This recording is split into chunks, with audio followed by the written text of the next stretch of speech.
pedra mais preciosa que você já encontrou aqui em Serra Pelada? Só uma panamonia muito forte mesmo.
Em meados do século XIX, arqueólogos descobriram a antiga capital da Nínive, que até então era conhecida apenas no Antigo Testamento.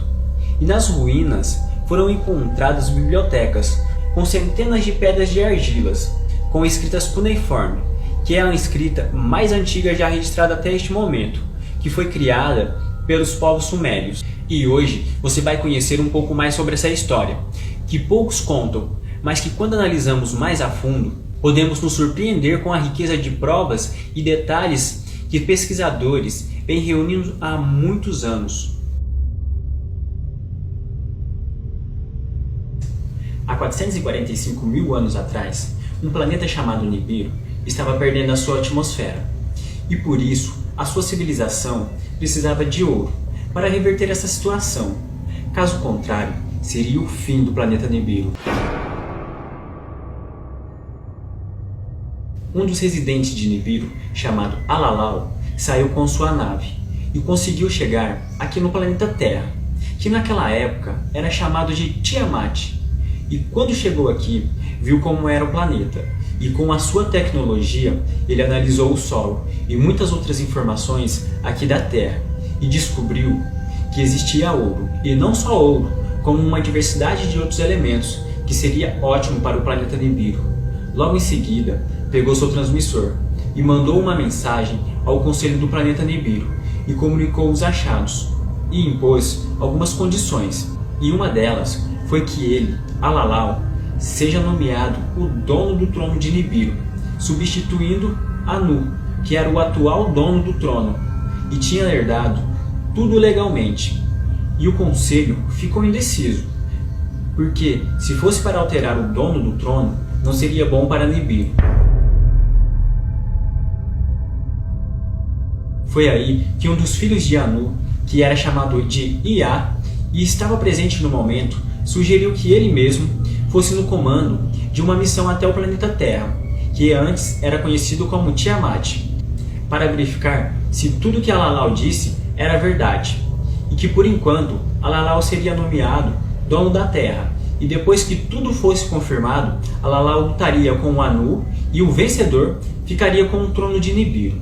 E assim foi acordado entre eles. E logo em seguida partiu uma expedição com os Anunnakis em direção ao planeta Terra. Quando chegaram na Terra, verificaram tudo, e durante 7 dias criaram a primeira cidade, chamada de Eridu, que ficava na antiga Mesopotâmia, aonde nos dias de hoje fica o Iraque.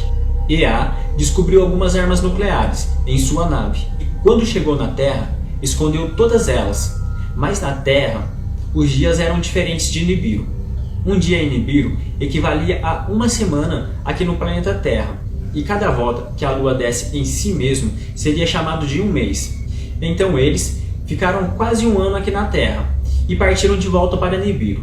Chegando lá, fizeram os testes com um pouco de ouro que eles tinham conseguido extrair das profundezas do mar, e os testes foram bem sucedidos. Então, eles voltaram para Eridu para extrair mais ouro aqui na Terra.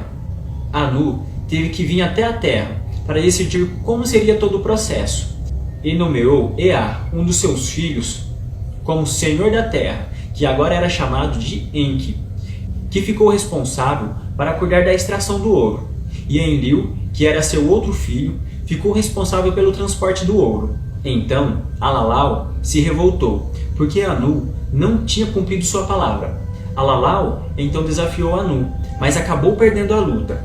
E enquanto seus dois filhos, Enlil e Enki, chegaram na cabana, colocaram Alalau como um prisioneiro, e os três, Anu, Enlil e Enki, julgaram e sentenciou o Alalau à morte. Alalau voltou com Anu e mais um piloto para Nibiru. Na volta, Anu disse para o piloto, para que ele ficasse em Marte junto com Alalau, como guarda esperando ele morrer. Depois que isto acontecesse, Marte iria se tornar uma estação de passagem entre Nibiru e a Terra, e o piloto seria nomeado como dono de Marte, e depois de deixar o necessário em Marte, Anu continuou sua viagem até Nibiru.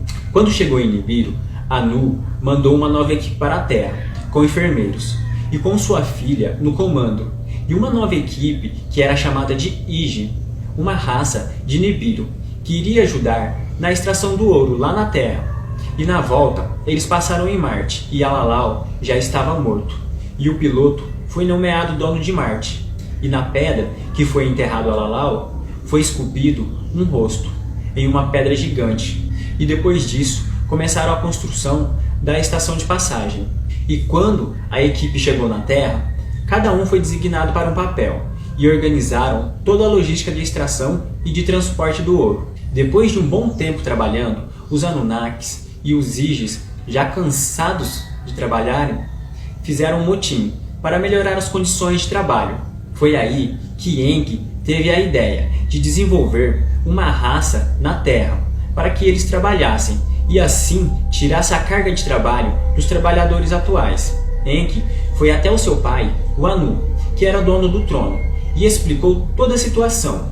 E disse que, resumidamente, ele não iria criar uma nova raça, e sim impulsionar uma já existente aqui em nosso planeta, o Hominídeos, da família dos primatas. Como o planeta Nibiru estava correndo perigo de ser extinto, eles concordaram. Enki também era um grande cientista, e foi ele que descobriu os hominídeos ali na região da extração, e fez as alterações genéticas necessárias, e fecundou o óvulo da sua própria mulher em uma fêmea dos primatas, e criou o primeiro Homo sapiens, conhecido como Adão. Porém, quando nasce um híbrido, eles são estéreis e não podem procriar. Então, Enki pegou as informações genéticas de Adão e inseriu em 7 óvulos, e colocou em 7 mulheres da cidade de Nibiru, e nasceu 7 filhos, que já procriavam.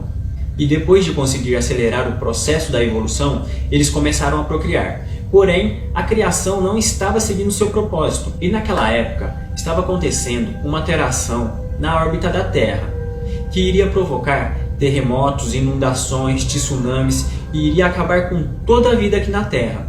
E os líderes, vendo aquela situação, decidiram deixar os seres humanos serem extintos aqui na Terra. E o Conselho, junto com Enki, decidiu exterminar a raça humana. Mas Enki gostava muito da sua criação e tomou a atitude de salvar algumas pessoas sem falar para o resto do Conselho, que também é conhecida na Bíblia como a história da Arca de Noé. E eis que trarei um dilúvio de águas sobre a terra, para desfazer toda a carne.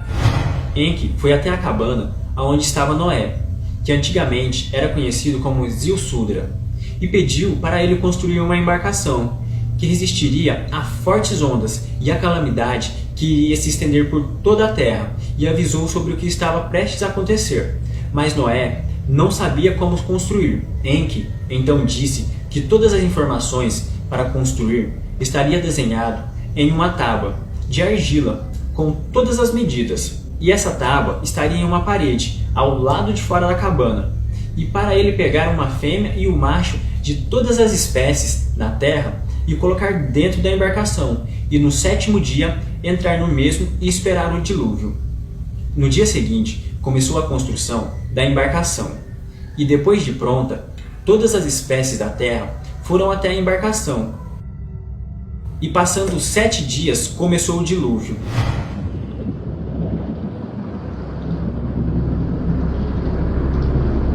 E depois de 40 dias, abriram as portas da embarcação e soltaram um pássaro. Passou algum tempo e o pássaro voltou com um ramo em seu bico. Foi aí que eles descobriram que as águas já tinham baixado e que havia, em algum lugar, alguma vegetação. Passou mais algum tempo e eles conseguiram encontrar a terra novamente. Enlil, Enki e sua irmã voltaram para a terra. E quando Enlil viu os sobreviventes, ficou furioso com Enki. Depois que se acalmaram, foram verificar os lugares que não tinham sido destruídos. E o único lugar que ainda estava de pé era a primeira plataforma de aterrissagem, que foi construída pelos Anunnakis. Então, os 3 irmãos se converteram em deuses, e seus ensinamentos foram passados através de cultos. E começou uma nova povoação da Terra, com tudo que tinha sido salvo na embarcação. Passou mais algum tempo, e todos tiveram descendentes. E um desses descendentes, conhecido como Marduk, quis ser herdeiro da Terra. Todos no conselho concordaram, menos Enki, e foi embora bravo do conselho. Então Enlil revelou a 2 de seus filhos o lugar onde estava escondido as armas nucleares. E como era conhecido, Nergal pegou algumas das armas e destruiu quase toda a humanidade. E os 3 líderes e irmãos fugiram da Terra, e só voltou quando tudo tinha acabado, e viram só a destruição que sobrou. Enquanto conversavam entre si, Enlil disse a Enki que ele sabia onde estavam as armas do terror, mas que ele não quis impedir, porque desde quando chegaram na Terra, vem enfrentando obstáculos, e eles sempre davam um jeito. Mas se for a vontade do Criador, então que assim seja, e que a partir de agora eles vão continuar na Terra apenas fazendo a extração do ouro, mas sem interferir aqui na Terra, e também no reinado de Marduk. Esse vídeo de hoje ele foi baseado no livro Perdido de Enki. Não estou aqui para afirmar que o livro é verdadeiro, que o livro é falso, nem para afirmar que nenhum tipo de religião é falso, nem nada. Estou apenas fazendo um resumo para vocês e apresentando essa história que eu achei bastante interessante, e que tudo que está escrito aqui, que tudo que foi escrito aqui está escrito nas tábuas sumérias. Se vocês não sabem o que é as tábuas sumérias, elas foram escritas lá pelos antigos povos sumérios que viveram 200 anos antes de Cristo, e basicamente essa é a história aí, resumido para vocês. Espero que vocês tenham gostado. No próximo vídeo tem mais conteúdo sobre isso, sobre este assunto, e até o próximo vídeo. Obrigado por ter me acompanhado. E queria falar aqui sobre essa marca aqui. Não estou aqui, não é nenhum tipo de encenação, não é nenhum tipo de... Esqueci a palavra. Não é nenhum tipo de figurino nem nada. Eu realmente fiz uma cirurgia aqui, eu fiz um corte aqui, retirei um cisto epidérmico, retirei e agora ele está aqui. Não, agora ele não está mais aqui. Por isso que está esse ponto falso aqui, por cima aqui, mas está só para cobrir os pontos verdadeiros que está aí embaixo. Tá bom, galera? Obrigado por ter acompanhado meus vídeos. Até o próximo vídeo e obrigado. Fui!